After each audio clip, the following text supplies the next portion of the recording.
आज है 22 दिसंबर, दिन है शुक्रवार और आप सुनने वाले हैं मजदूर जगत की ताजा तरीन खबरें वर्कर्स कनेक्ट रेडियो के साथ। आइए सुर्खियों से करें शुरुआत। कर्नाटक हाईकोर्ट का राज्य सरकार को निर्देश, 2 महीने के भीतर आंगनवाड़ी कर्मचारियों के रिटायरमेंट लाभ में करे बदलाव। गुजरात के मोरबी में कृत्रिम चमड़ा बनाने वाली कंपनी में बॉयलर फटने से 2 लोगों की मौत। लोकसभा में श्रम मंत्रालय के आंकड़ों से खुलासा, सालों से लंबित हैं हजारों औद्योगिक दुर्घटना के मामले। न्यूजीलैंड की नवनिर्वाचित सरकार ने लागू किया नया नियम, कंपनियों को होगी मजदूरों को 90 दिन के प्रोबेशन पर रखने की छूट।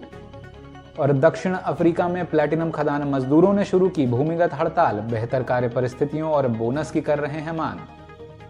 अब खबरें तफसील से। कर्नाटक हाईकोर्ट की न्यायमूर्ति NS संजय गौड़ा की एकल पीठ ने राज्य सरकार को आंगनवाड़ी कार्यकर्ताओं और सहायिकाओं के सेवानिवृत्ति यानी रिटायरमेंट लाभों में बढ़ोतरी करने का निर्देश दिया है।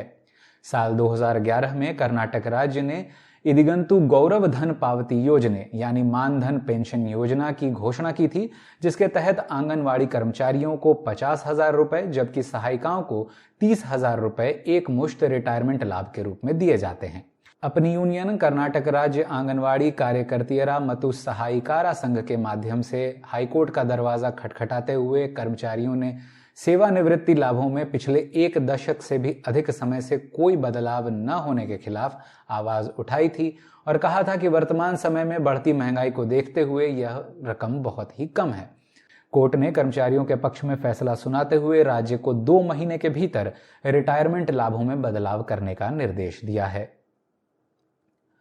गुजरात के मोरबी में कृत्रिम यानी सिंथेटिक चमड़ा बनाने वाली कंपनी ईवा सिंथेटिक्स की बॉयलर इकाई में विस्फोट के कारण 2 लोगों के मरने की खबर है।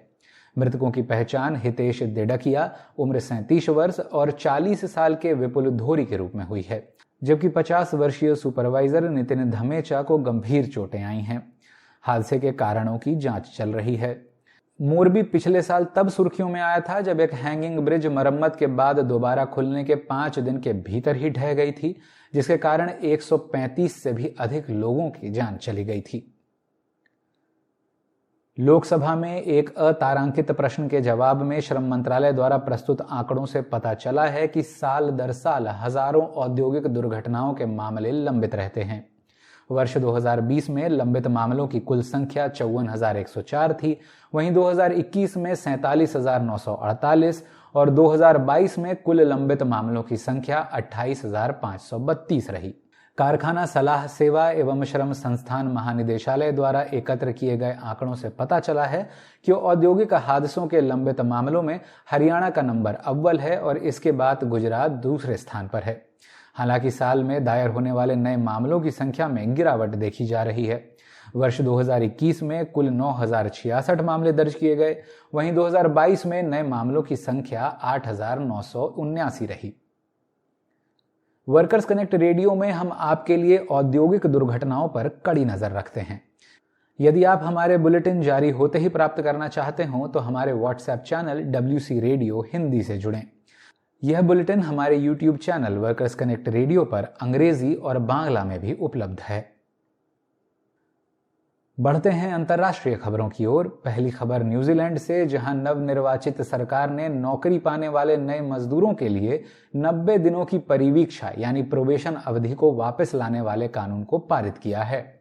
यह अधिनियम कंपनियों को काम शुरू करने के 90 दिनों के भीतर मजदूरों को बिना कोई कारण बताए काम से निकालने की छूट देता है।